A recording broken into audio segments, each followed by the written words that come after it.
영어 스피킹을 잘 하고 싶은데 해도 안 된다거나 뭘 해야 될지 모르겠다거나 이런 분들은 이 영상을 꼭 참조해 주시면 꼭 참조하세요.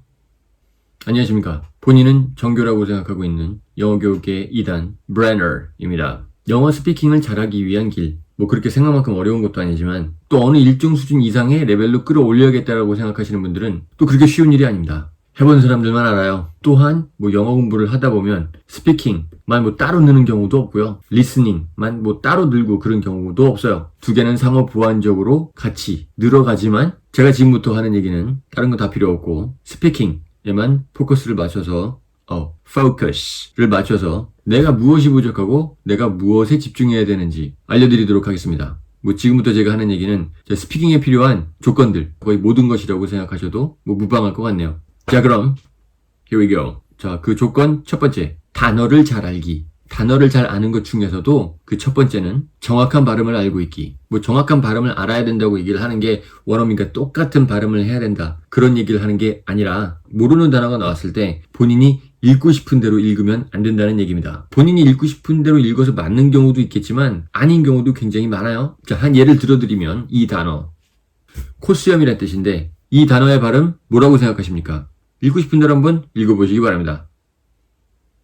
자, 정확한 발음은 mustache입니다. mustache. 제 수강생분들 중에 이거 최악의 발음 뭐까지 들어봤느냐? 무스타체까지 들어봤습니다. 무스타체. 무스타체라고 얘기하면요. 아무도 못 알아들어요. 제가 얘기하는 건 이런 정확한 발음들을 얘기를 하는 겁니다. 여러분들은 정확하게 발음한다고 생각을 하지만 외국인들 입장에서는 전혀 알아들을 수 없는 발음들을 여러분들이 하고 있을 수도 있어요. 정확한 발음을 알고 있지 않으면 여러분들 마음대로 발음을 했을 때 외국인들의 얼굴에서는 이런 표정을 보게 될 겁니다.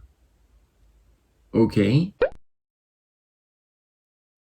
뭐 너무 극단적인 얘기를 하는 거 아니냐 그렇게 생각하시는 분들이 있으실 것 같은데 이거 말고도 많아요. 그래서 모르는 단어가 있으면 반드시 전자사전을 통해서 아니면 뭐 요즘에 인터넷에 사전이 많으니까 거기서 발음을 한번 클릭을 해보시면 정확한 발음이 나오니까 꼭 그 발음대로 연습을 꼭 해보셔야 된다는 거. 그게 스피킹. 내 말을 외국인들에게 이해시키기 위한 첫 번째. 두 번째로는 뭐 정확한 의미를 알고 있어야겠죠. 뭐 자주 일어나는 일은 아니지만 단어의 정확한 의미를 모르고 얘기하시는 분들도 계십니다. 자, 제가 예전에 그 프리토킹 수업을 한번 한 적이 있었습니다. 그런데 거기서 수강생분께서 stimulate 이란 단어를 쓰시더라고요. 이게 원래 자극하다라는 의미인데 그분의 의미는 나를 자꾸 자극해서 내가 열받았어. 이제 이 얘기를 하려고 stimulate 이라는 단어를 쓰셨지만 stimulate라는 단어의 정확한 의미는 그런 식으로 자극하는 게 아니라 동기부여를 하는 방식으로 자극을 한다든지 관심을 불러일으킨다든지 이런 식으로 자극을 하는 걸 얘기를 하는 거지 날 열받게 만드는 게 아니에요. 그래서 정확한 의미 여러분들은 안 그럴 것 같지만 충분히 일어날 수 있는 일입니다. 여러분들께도. 자, 세 번째, 저 영어 회화를 할 때는 또 회화에 잘 맞는 표현들도 알고 있어야 됩니다. 이전 영상들 중에서도 뭐 제가 한번 얘기를 한 적이 있던 것 같은데 굳이 쉬운 말로 할 수 있는 걸 어려운 단어를 쓸 필요는 없다는 얘기예요. 여러분들이 수능에서 배웠던 단어들 물론 고등학교 졸업한 지 오래되고 뭐 영어를 손 놓은 지 오래되신 분들 같은 경우는 기억이 나는 게 별로 없겠지만 뭐 수능에서 배운 단어들이 그렇게 일상생활에서 우리가 많이 활용해서 쓸 수 있는 표현들이 그렇게 많지가 않아요. 물론 써도 상관이 없겠지만 좀 어색하게 들리지 않겠습니까? 자, 한 예로 뭐 본인이 어떤 약을 먹는데 그 약의 효과가 좋다. 뭐 수능을 공부하셨던 분들 아니면 토익을 공부하셨던 분들, 토플을 공부하셨던 분들은 항상 effective 이런 말들을 좀 많이 쓰시더라고요. 물론 그런 말을 써도 나쁜 건 아니지만 간단하게 it works 라고 얘기하시면 돼요. it works. 그것은 작동한다. 작동을 해서 효과가 있다. 라고 얘기를 할 때 많이 쓰거든요. it works. 이런 것들을 좀 많이 알아야 된다는 얘기입니다. 의미만 통하면 되지 그게 중요합니까? 뭐 꼭 그렇게 얘기한다면요. 뭐 제가 할 말은 없어요. 그런데 여러분들이 수능에서 배웠던 어떤 그런 단어들, 표현들이 비영어권 국가 사람들과 영어로 대화를 해야 될 일이 있을 때에는 그 수준이 낮은 단어들이 아니란 말이죠. 그래서 의사소통이 안 되는 경우도 생길 겁니다. 자, 그러면 스피킹을 잘하기 위해서는 두 번째 조건, 뭐 수거도 또 많이 아셔야 됩니다. 뭐 너무 당연한 거지만 단어만큼 중요한 게 또 수거 아니겠습니까? 저 수거도 크게 세 종류가 있는데요. 첫 번째, 우리가 일반적으로 얘기하는 수거, get rid of, take care of, 뭐 이런 것들. 그리고 좀 관용적으로 쓰는 표현들. 예를 들면 go back a long way. 이게 주로 어떤 것을 쓰냐면 뭐 친구에 대해서 얘기를 할 때 we go back a long way. 우리는 긴 길을 되돌아가. 그래서 무슨 말이냐면 우리 정말 오랜 친구야 라는 얘기를 할 때 많이 쓰는 표현이거든요. 뭐 많이 쓰는 표현은 아니고 아무튼 좀 쓰는 표현입니다. 그래서 이런 표현들, 이렇게 관용적으로 쓰는 표현들을 나타내는 수거. 이런 수거들이 두 번째. 자, 세 번째는 뭐 제가 예전에 시리즈물로 준비를 했었던 뭐 앞으로도 할 예정이지만 구동사, 동사와 전치사가 이루어져 있는 give up, make up, take out 이런 구동사를 나타내는 수거. 뭐 그 위에 뭐 속담들도 있고 하긴 한데 뭐 그 속담까지 얘기하는 경우는 뭐 제 생각에는 그렇게 많진 않을 것 같고요. 뭐 아무튼 몇 개의 수거를 알아야 된다 뭐 이런 얘기까지 못하겠습니다. 뭐 제가 일일이 세볼 수도 없는 거고 the more the better. 많이 외우면 많이 외울수록 좋은 거니까.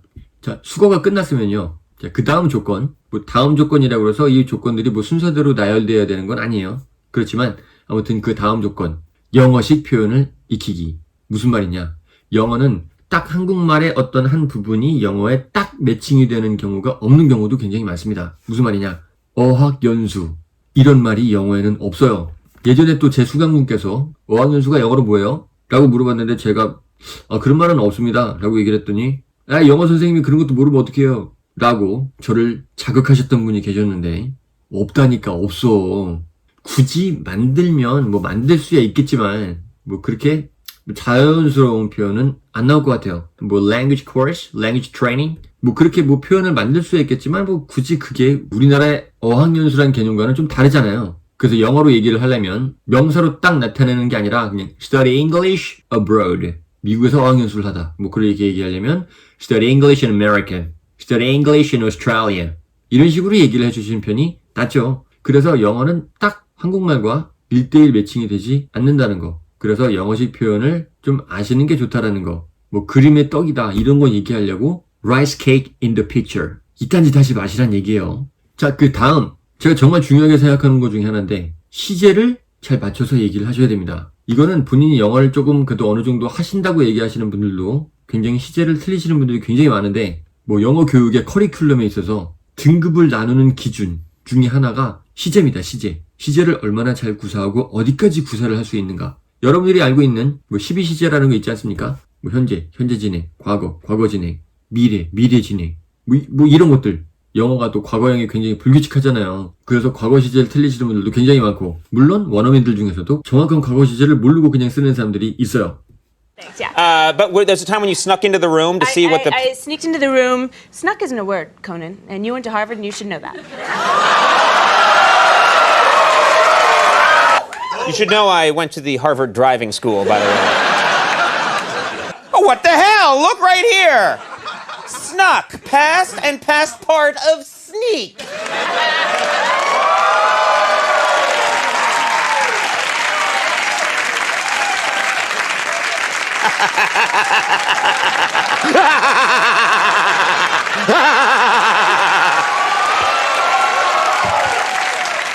어쨌거나 제가 여태까지 프리토킹이 좀 된다는 분들을 봐왔을 때도 처음에 말을 시작했을 때는 시제를 좀 맞춰서 얘기를 하다가 대화 시간이 5분이 넘어가고 10분이 넘어가고 그러면 뭐 멘붕이 오는지 그 다음서부터는 시제고 뭐고 그냥 다 뒤죽박죽으로 쓰더라고요. 물론 아니신 분들도 계시다는 건 알고 있습니다. 그러나 제가 이렇게 예를 들어드린 분들도 굉장히 또 많다는 얘기예요. 의사소통만 되면 되는 거지 뭐 시제 틀려도 되는 거 아니에요? 라고 얘기하시는 분들이 계시다면 뭐 전 거기에다 두고 또 크게 해드릴 말은 없네요. 그러나 좀 잘하면 좋잖아요. 나는 지난주에 스파게티 먹는다. 웃기지 않아요? 자, 그 다음 중요한 사항. 문장을 만들어내기. 이건 좀 문법과도 관련이 좀 있는데요. 어느 정도 문법에 대한 기본 개념이 머릿속에 있느냐, 없느냐. 그 차이일 것 같은데 물론 문법 문제라고 그래서 여러분들에게 뭐 삼형식이냐, 사형식이냐 딴 얘기를 하는 건 절대 아닙니다. 그것은 하지 말아야 될 일입니다. 제발 좀 그러지 마요. 제 말은 뭐냐? 축구를 좋아하는 친구. 우리나라 사람들은 내 친구에 대해서 얘기를 할 때 축구가 좋아한다는 말이 앞에 나오잖아요. 축구를 좋아하는 친구. 그러나 영어에서는 아니지 않습니까? A friend who likes to play soccer. 친구가 앞에 나오고 그 친구가 어떤 놈인지 뒤에 나와요. 이런 식의 언어 구조에 대해서 좀 다르게 사고할 수 있는 능력, 이 머릿속에 있어야 된다. 또한 I was so tired, I couldn't finish my work on time. 내가 너무 지쳐서 I couldn't finish my work on time. 내 일을 제 시간에 끝낼 수가 없었어. 그래서 이런 문장이 나왔을 때는 너무 내가 지쳐 있어서 because란 말 쓰지 않아도 내가 너무 지쳐 있어서 내가 일을 제대로 끝낼 수 없었다 라고 이해할 수 있는 어떤 그런 능력들, 그런 것들이 머릿속에 있어야 된다. 자, 하나 걱정돼서 내가 하나 얘기를 해드리면요. 너무 그런 문법 용어들, 아까도 제가 얘기했던 그런 문법 용어들에 집착하지 마세요. 그런 거에 집착하시는 분들 중에 영어 회화를 잘하시는 분들은 좀 본 적은 없습니다. 항상 머릿속에 이게 맞았을까, 틀렸을까 막 이런 걸 고민하시는 분들이 대부분 다 그런 문법 용어에 집착하시는 분들이에요. 그러니까 너무 문법 용어에 집착하지 마시고 솔직히 그 문법 용어라는 게 가르치는 사람 편하려고 만들어 놓은 거거든요.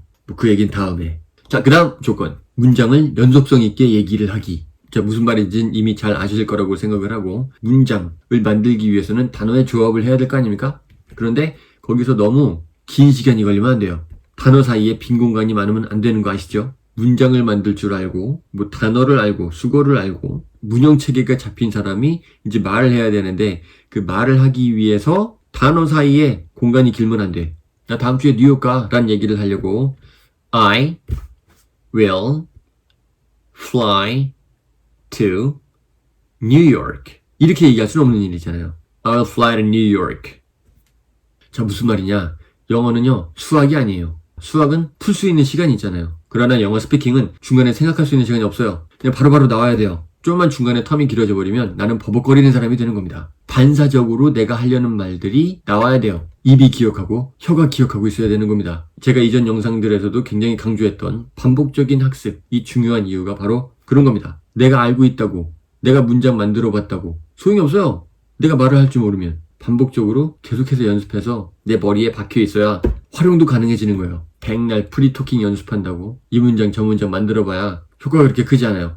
아무튼 뭐 이렇게 해서 제가 스피킹을 할 수 있는 거의 모든 것에 대해서 한번 얘기를 해봤습니다. 뭐 이미 아시는 분들도 계실 거고 처음 들어보시는 분들도 계실 거고 이 중에서 본인은 무엇이 안 되는가, 나는 무엇이 부족한가에 대해서 한번 되돌아볼 수 있는 기회가 될 수 있었으면 좋겠습니다. 할 거 많아 보이죠? 뭐 그렇지만 뭐 제가 말을 길게 해서 그렇지 복잡한 게 아니에요. 뭐 행복하지 않습니까? 이거 이상 더 없다는 게 그냥 요것만 하면 되는 건데. 뭐 아무튼 자, 오늘도 영어 공부하시는 여러분들 언제나 저는 무한 응원하고 있습니다. 혹시나 오늘 본 영상 중에서 아니면 스피킹을 공부하는 와중에서 본인이 궁금한 사항이 있으시면 아래 댓글창에 댓글을 남겨주시면 뭐 어차피 댓글을 남기는 사람들이 많지 않아서요. 제가 성심성의껏 답변을 드릴 수 있을 것 같아요. 자, 그럼 오늘도 영어 공부하시는 여러분들 Never give up, never quit, just hang in there. See you next time.